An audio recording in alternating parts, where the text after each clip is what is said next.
The twin suns of Vera hung low in the dust-choked sky, casting long shadows across the ruins of what had once been a thriving market square. Smoke curled from the shattered spires of the alien city of Zorathis, its crystalline towers now jagged teeth biting into the orange haze. Among the rubble, Sergeant Corwin Vale crouched behind a fractured slab of iridescent stone, his pulse rifle slick with sweat and grime. He wasn't supposed to be here. Not alone. Not this deep behind enemy lines. A reconnaissance mission gone wrong. His squad was gone, swallowed by the chaos of the last orbital strike.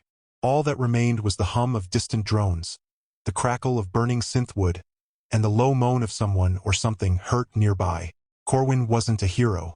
He was a medic soldier from the Terran Frontier Guard, trained to patch wounds more than fire shots.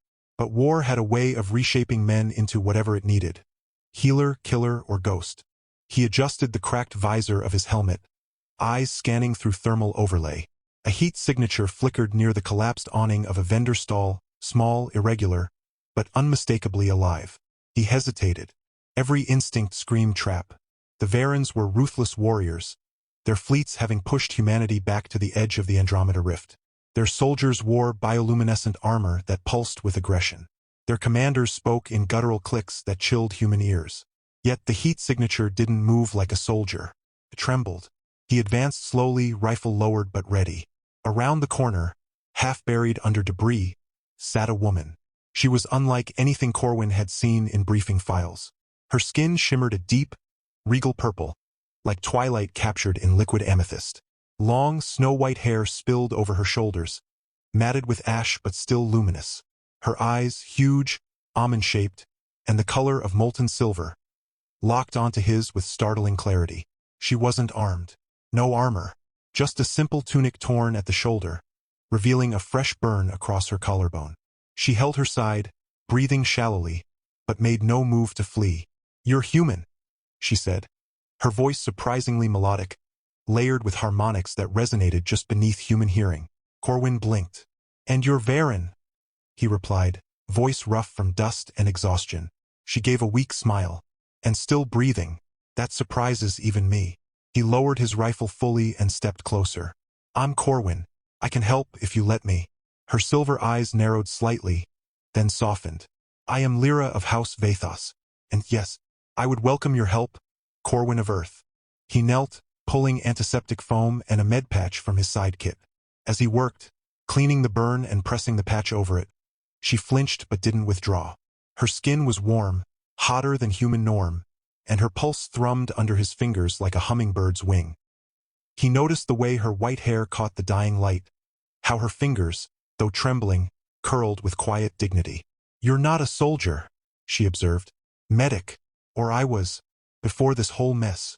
She let out a breath that might have been a laugh. "Then you are either very brave or very stupid to be here alone." "Both, probably." When he finished tending her wound, she sat up straighter, testing her breath. "You treated me like a person, not an enemy. That is rare." Corwin shrugged. "Pain is pain. Doesn't matter what color your skin is." Lyra studied him for a long moment, then gestured toward a half-collapsed structure behind her. "There's a sublevel beneath that ruin. My people used it as a shelter during the first bombardment. It's sealed now, but I know the override code. We'll be safer there than out here." He didn't argue. Together, they limped through the debris, Corwin supporting her weight. She was surprisingly light, her frame slender but strong, like tempered glass.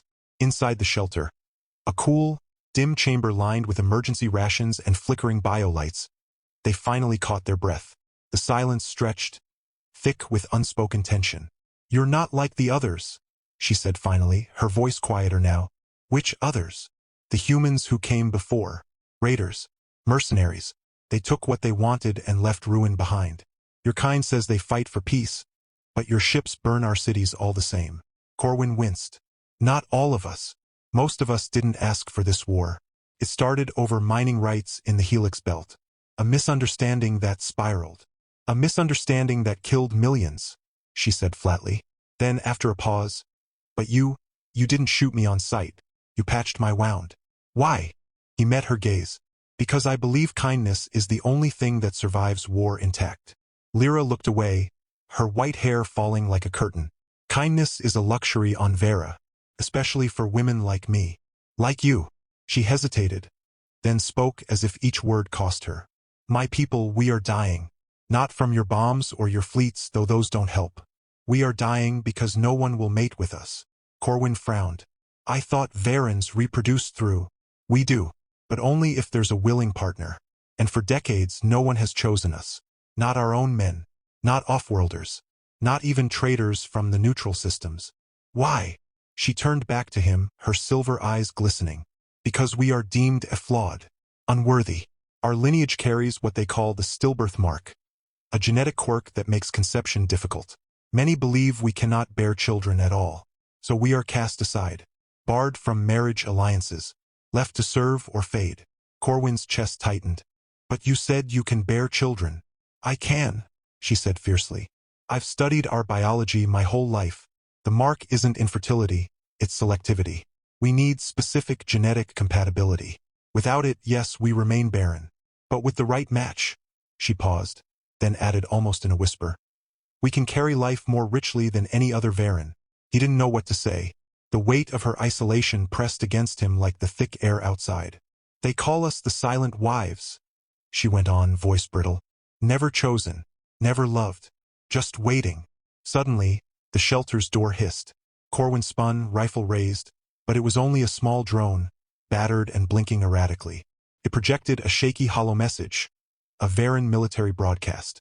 Footage showed the Terran fleet regrouping near the outer rim. Then, a close-up of a Varen commander, tall, armored, face twisted in contempt, declaring that all human prisoners were to be executed on sight.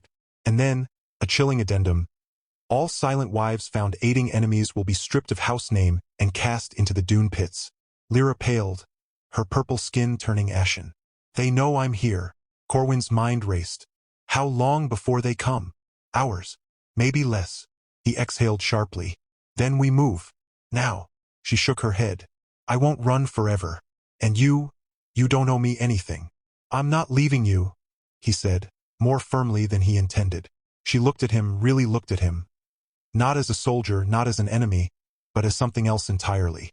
Why not? Because, he said, slinging his pack over his shoulder, someone's got to remind your people that worth isn't measured by who chooses you, but by who you are. They emerged under cover of dusk. The twin suns had sunk below the horizon, replaced by Vera's 3 moons, casting the desert in ghostly silver-blue light. Lyra led him through hidden paths known only to locals. Dry riverbeds, buried transit tunnels, the skeletal remains of old spice caravans. Along the way, she told him more. How her mother had been a silent wife too, how she'd raised Lyra alone in shame, how she'd died whispering that one day someone would see them clearly. Corwin told her of Earth, of oceans that swallowed the sun, of cities that glowed like fireflies, of his little sister who sent him letters folded into paper stars. He hadn't heard from her in months. The war had severed most comms. They didn't speak of the future. There was no future here, only survival step by step. Then, in the shadow of the iron dunes, they were ambushed. 6 Varen shock troopers, clad in obsidian armor that drank the moonlight, emerged from the sand like specters. Their leader, a hulking male with scarred purple skin and eyes like black ice, stepped forward. Lyra of House Vathos, he rumbled. You shame your blood by consorting with vermin. Lyra stood tall despite her wound. I shame no one. I choose my own path. The warrior laughed, a sound like grinding stone. Choice? You, a silent wife? You have no right to choose. Hand over the human, and perhaps the dune pits will be quick. Corwin tightened his grip on his rifle. He had 3 rounds left. Not enough. But Lyra did something unexpected. She stepped in front of him. No, she said, voice ringing with authority. He is under my protection. The warrior sneered. Then you die with him. He raised his pulse gauntlet. But before he could fire, Lyra slammed her palm against a hidden node on her wristband. The ground beneath the troopers shimmered, then erupted in a web of crackling energy. A buried defense grid, triggered by her biometric key. 2 troopers screamed as they were vaporized. The rest scattered, firing wildly. Run! Lyra yelled, grabbing Corwin's hand. They sprinted into the dunes, bullets whining past their ears. Behind them, the remaining troopers gave chase, their footfalls heavy in the sand. Corwin's lungs burned. His legs ached. But Lyra pulled him forward, her strength defying her frail appearance. At the crest of a massive dune, they stumbled upon a sight neither expected. A crashed Terran scout ship, half buried but intact. His beacon still blinked weakly. "My squad's ship," Corwin gasped. "I thought it was destroyed." Lyra's eyes lit up. "Can you fly it?" "Barely, but I can try." They scrambled inside. The cockpit was scorched, but the core systems responded to Corwin's override codes. As the engines sputtered to life, the Varen troopers reached the dune's base. "Hold on," Corwin shouted, yanking the controls. The ship lurched upward, sand blasting in every direction. A pulse blast struck the hull, making the ship groan, but they were airborne, climbing fast. The desert shrank beneath them, the troopers becoming dots. Then nothing. In the sudden quiet of the cockpit, both of them collapsed into their seats, breathing hard. "You saved my life," Corwin said after a moment. "You saved mine first," Lyra replied. He looked at her, really looked, at the determination in her eyes, the quiet fire in her posture. She wasn't just a survivor. She was a rebellion. Days later, orbiting Vera's dead moon, they patched the ship and debated their next move. Returning to the Terran fleet wasn't safe. Corwin was likely listed as MIA or worse, and Lyra couldn't go back to Vera without facing execution. "There's a neutral colony in the Calyx system," she said, pulling up star charts on the cracked screen. "Run by exiles, traitors, outcasts. People like us. People who don't care about bloodlines or war creeds," Corwin added. She nodded. "They say anyone can start over there. Even a silent wife." He smiled. "And even a medic who forgot to stay behind the lines." As they plotted their course, Lyra hesitated, then spoke softly. "Corwin, there's something I haven't told you." He turned. "What?" She took a deep breath, her silver eyes full of something fragile and hopeful. "The genetic compatibility I spoke of. It's not theoretical. Our scans, while you were treating me, I ran a covert biometric crosscheck from my wristband. Just curiosity." Corwin stilled. "And," her voice dropped to a whisper, "your DNA, it matches perfectly, as if our genes were waiting for each other across the stars." He stared at her, heart hammering. "You mean you could? I could bear your child?" she said, tears brimming. "If you ever wanted that. If you ever saw me as more than a refugee." He didn't answer right away. He reached out, gently brushing a strand of white hair from her face. His hand lingered on her cheek, warm against her cool purple skin. "Lyra," he said finally, "you're the bravest person I've ever met, and the kindest, and the most stubborn." He gave a small, crooked smile. "I'd be honored." She leaned into his touch, a tear tracing a path down her temple. Outside the viewport, the stars stretched endlessly, cold, distant, indifferent. But inside the tiny ship, something warm flickered to life. Not just hope, not just survival, but the quiet, fierce beginning of something new. For weeks, they drifted through the void, repairing the ship, rationing supplies, sharing stories under the hum of the engines.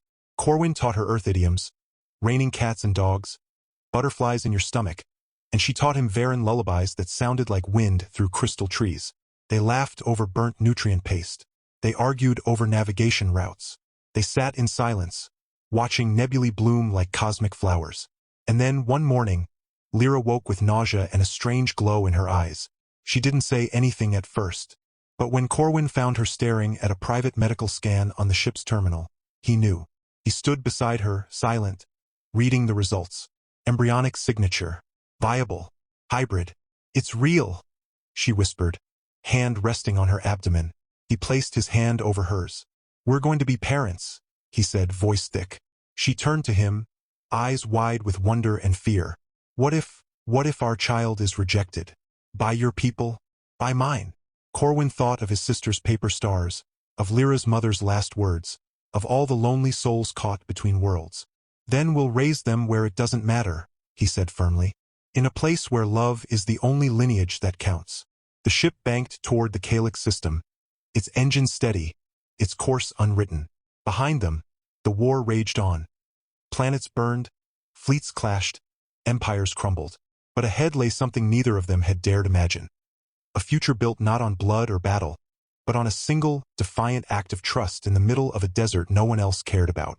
Months later, On a quiet moon colony nestled among asteroid gardens, a small nursery took shape inside a dome made of recycled ship panels. Lyra, her hair now braided with earth wildflowers Corwin had grown from seed, hummed a Varan lullaby as she stitched a tiny blanket from Terran wool and Varan silk. Corwin stood in the doorway, watching, his heart full in a way war had never allowed.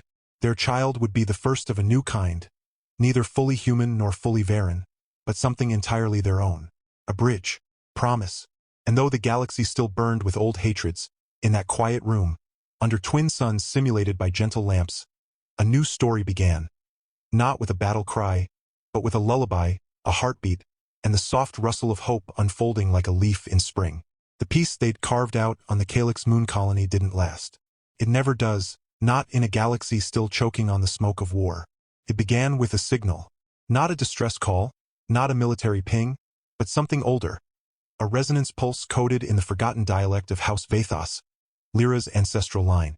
It came from the heart of the Helix Belt, the very system where the war had ignited, and it pulsed with a rhythm that matched the lullaby Lyra sang to her swelling belly each night. She didn't tell Corwin at first. She'd sit alone in the observation dome after he slept, tracing the signal's origin on the star map, her fingers trembling. The child inside her, whom they'd quietly begun calling Kira, a name that meant light in both Old Terran and Varan tongues, kicked fiercely whenever the signal played, as if responding. Then came the visitors. They arrived not in warships, but in a vessel shaped like a teardrop, its hull woven from living crystal that shimmered with internal veins of light. No weapons, no insignia, just silence and elegance. From it stepped three figures, tall, purple-skinned like Lyra, but with eyes not silver, but deep violet, rimmed in gold. Elder Varan women, draped in robes threaded with starlight moss. They called themselves the matriarchs of the Silent Choir, a secret order of silent wives who had vanished decades ago, presumed dead. "You are with child," their leader, Matriarch Solon, said without greeting. Her voice was not melodic like Lyra's, but resonant, as if spoken through stone and water. And not just any child, the first true hybrid in recorded history. The prophecy calls her the Bridgeborn. Corwin stepped between them and Lyra, though he held no weapon. "She's not a prophecy. She's our daughter." Solon's gaze softened, just slightly. "And we mean her no harm. But you do not understand what you've awakened." They explained what Lyra had feared but never voiced. The stillbirth mark wasn't a flaw at all. It was a failsafe, an evolutionary lock placed in the Silent Wives' genome eons ago to prevent hybridization, until the stars aligned and a compatible off-world genome appeared. That compatibility wasn't random. It was encoded, designed. "Your bloodline, Corwin Vale," Solon said, turning to him, "traces back to the first Terran geneticists who, centuries ago, secretly altered human DNA during early deep space colonization. They were trying to prepare humanity for contact with alien life. They never knew they were preparing you for her." Corwin felt the ground shift beneath him. His ordinary family, his farm on Mars colony, his sister's letters, they were part of something far older, far stranger. But the matriarchs hadn't come just to deliver revelations. They'd come with a warning. The Varan High Council had intercepted fragments of the resonance pulse. They believed Lyra had stolen sacred genetic archives, treason punishable by neural erasure. Worse, the Terran High Command, through deep space surveillance, had flagged the hybrid pregnancy as a potential bioweapon. Both sides now hunted them. "They think Kira is a weapon," Lyra whispered that night, hands cradling her belly. "Not a child." "We won't let them take her," Corwin said, jaw set. "We'll run deeper into the fringe. Find a world with no registries, no scanners." But Solon returned before dawn with starker news. Running is no longer enough. The choir has foreseen two paths. 1. You hide, and Kira grows in shadow, never knowing her power, while the war consumes everything. 2. You return to Vera, to the Heart Spire, the ancient genetic library buried beneath Zorathis. "Return," Corwin scoffed. "That city's rubble." "The spire survived," Solon said. "It sleeps beneath the sands. Only a silent wife carrying Bridgeborn blood can awaken it. Inside lies the truth of our species, and perhaps the key to ending this war." Lyra stared at her, then at Corwin. "If we go back, we're walking into the lion's den. But if we don't," Corwin realized aloud, "the war will follow Kira forever." 3 days later, they launched in the matriarch's crystal ship, cloaked by bioholographic mist that bent light and radar alike. The journey back to Vera was tense, silent. Lyra barely slept, her hands never leaving her stomach. Corwin ran drills, practiced old field medicine, tried to prepare for anything. He didn't expect the ambush in the upper atmosphere. Not Varen, not Terran. Mercenaries, black-hulled raiders from the Scorvian Syndicate. Gene smugglers who'd caught wind of the miracle child. Their leader, a scarred human named Rax Vorn, broadcast a taunting message as his ships encircled them. "Hand over the alien and the baby-to-be, Vale," Rax sneered, his face filling the view screen. "We'll sell the kid to the highest bidder, Terran Labs or Varen warlords, whoever pays more. You? We'll toss you out an airlock for old time's sake." Corwin recognized him instantly. Rax had been in his unit during the early Helix skirmishes, before he deserted, taking half a platoon's credits and 2 medkits with him. "You always were a worm," Corwin growled. "Call it evolution," Rax laughed. "Now drop your shields, or we fry your pretty purple sweetheart." Lyra stood beside Corwin, calm. "Let me handle this." Before he could stop her, she activated the ship's external resonance emitter. Not a weapon, but a harmonic pulse tuned to Varen neurochemistry. Most Varens were immune, but humans? Rax and his crew screamed over the comms as their nervous systems overloaded. Their ships wobbled, then went dark, drifting like dead fish. "They'll recover in hours," Lyra said, breathless. "But we've bought time." They landed in the dead of night on the outskirts of Zorathis. The city was even more ruined than Corwin remembered. Looted, scorched, haunted. But beneath the ashes, Lyra felt the spire calling. She led them through collapsed alleys, past the skeletons of war machines, to a plaza where a single obelisk still stood. She placed her palm on its surface. The ground trembled. Sand swirled upward in spirals. Then, with a thunderous groan, the earth split open, revealing a staircase spiraling down into glowing blue light. Inside, the spire was alive. Walls pulsing with bioluminescent veins, archives stored not in data chips, but in crystalline memory cores that hummed with ancestral voices. At its heart stood a chamber shaped like a womb, and in its center, a pedestal holding a single, pulsing orb, the Genesis seed. "The origin genome of our people." Solin's voice echoed from the ship's comm. "Touch it, Lyra. Let it read Kira's presence." Lyra stepped forward, Corwin close behind.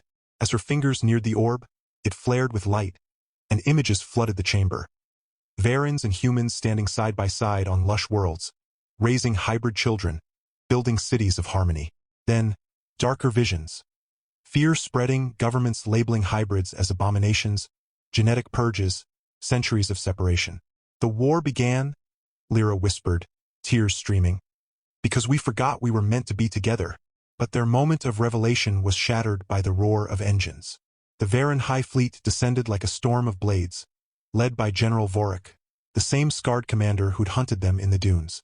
His voice boomed through the chamber's acoustics. "Lyra of the Silent, you have desecrated the heart spire. Surrender the abomination in your womb, and your death will be swift." Corwin grabbed a fallen Varen pulse lance from a display rack. More relic than weapon, but it would fire. "We're not giving her up." Lyra, however, did something unexpected. She didn't reach for a weapon. She stepped onto the pedestal, cradling her belly, and sang. Not a lullaby. Command. The Genesis seed responded. Light erupted from the spire, not as destruction, but as memory, projected across the sky in radiant holograms visible for miles. The truth of the hybrid future, the shared ancestry, the lost harmony, flashed above Zorathis like a celestial sermon. Vorik's fleet froze mid-descent. Below, Varen soldiers lowered their weapons, staring in awe at the sky. Some wept, others dropped to their knees, but not all were moved. From the opposite horizon, Terran dropships screamed in Black Ops, sent to extract or eliminate the bioanomaly. Their commander, a cold-eyed officer named Dr. Alira Morn, broadcast over open channel. Hybrid specimen is classified Omega priority. All alien life forms in vicinity are to be neutralized. Execute protocol cradle. Like hell, Corwin muttered. He turned to Lyra. We can't fight both armies. But Lyra's eyes gleamed with sudden understanding. We don't have to. She placed both hands on the Genesis seed. Kira, it's time. A shock wave of golden light burst from the spire. Not violent, but binding. It touched every living being in the city, human and Varen alike. For a heartbeat, they all felt it. The echo of shared DNA. The ghost of a future where their children played together under alien suns. Vorik's ship powered down. Morn's dropships veered off course, their pilots disoriented, emotionally overwhelmed. In that moment of universal pause, the matriarch's ship rose from the sands, cloaked again. Now, Solon urged. Corwin helped Lyra aboard just as the golden light faded. Behind them, confusion reigned. Soldiers arguing, commanders shouting conflicting orders, the seed of doubt planted deep. But as they fled orbit, Lyra collapsed. Lyra! Corwin caught her, panic rising. She smiled weakly. The seed took energy. From me. From Kira. She's okay. I'm just tired. Solon scanned her with a bio-wand. She channeled the Spire's memory matrix through her own body. It's a miracle she's alive. Weeks passed in hiding aboard the choir's ship, drifting through nebula nurseries where no scanner could find them. Lyra recovered slowly, her strength returning with every sunrise Kira witnessed in the womb. But the galaxy had changed. The visions from the Spire had spread. Leaked by rogue soldiers, broadcast by dissident networks, whispered in barracks and barracks across both empires. Protests erupted on Terran colonies.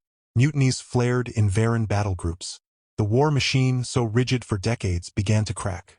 Then came the invitation. Not from a government. Not from a military. From the children. Hundreds of them, human, Varen, even hybrids from secret labs. Gathering on neutral moons, sending encoded messages. We believe in the Bridgeborn. We want peace. Will you lead us? Lyra and Corwin looked at each other. Then at the star chart glowing softly on the ship's deck. They weren't just running anymore. They were answering a call. So they changed course not toward hiding but toward the center. Toward the first joint youth summit on the free world of Orin's Reach. Lyra, heavily pregnant, stepped onto the platform before thousands, with Corwin at her side, his hand never leaving her back. She didn't speak of war. She spoke of lullabies, of paper stars, of a child who kicked when she heard her father's voice. And when Kira was born 3 days later, under twin suns and 3 watching moons, with human doctors and Varen midwives attending, her first cry echoed through the colony like a promise. She had Corwin's eyes, but Lyra's silver shimmer in them. Her skin was a soft lavender, and her tiny fingers curled around her father's thumb with surprising strength. They named her Kira Veilvathos. And though empires still schemed in the shadows, though old hatreds didn't die overnight, something new had been born. Not just a child, but a movement. A generation that refused to inherit the war. Years later, when Kira took her first steps on the red sands of a rebuilt Zoradis, now a city of shared schools and hybrid gardens, she would reach for both her parents' hands, her laughter ringing like wind chimes in a peace long overdue. But that future was still unfolding. For now, in the quiet of the nursery aboard the choir's ship, with a galaxy holding its breath, Corwin held his daughter while Lyra sang the old lullaby, the one that had started it all. And somewhere, deep in the stars, the resonance pulse began again. Not from a spire, but from a cradle.